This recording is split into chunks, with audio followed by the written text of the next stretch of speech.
Hej, One. Hold da kæft, hvor stiv jeg vil. Så kører vi. Okay, jeg vil godt starte med at undskylde på grund af... Men der er ikke mange, der har set det. I den trailer, vi sendte ud, der skrev vi coming soon. Først i anden. Først, vi skal lige det er det her, det drejer sig om. Man Behind the Sun 2, de er undersnappet en. Vi har et lille problem, og det er, at vores 4. eller 5. mand, han er desværre kommet ud for biluheld, og... Jeg er lam nu. Jo, det er ham! Hold kæft, det er seriøst. Ej, det er godt. Prøv at... Vi skal lige starte med at sige, hvor vi er henne. We are on the toilet. Ja, på staden. Okay. Men han er så kommet ud for biluheld, og vi kan desværre ikke fuldføre optagelserne. Så vores deadline til 1. februar bliver desværre udskudt, og vi er røvkede af det. Vi er rigtig kede af det.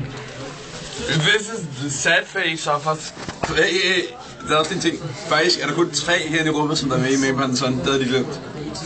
Faktisk er der ikke mange, der har set vores rigtige ansigter. Men jo, det er også. Den er god nok. Vi er kun 3 nu. Puff. Shocking news.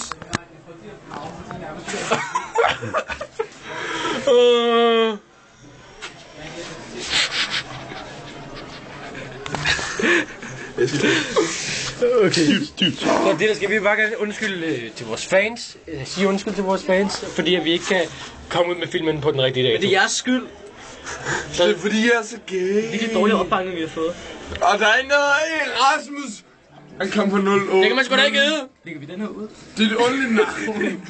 Rocky. Men Rossi. siger det. Og Rocky og Nat. Og Martha. Hey, sorry. Do you got lava? No. No lava.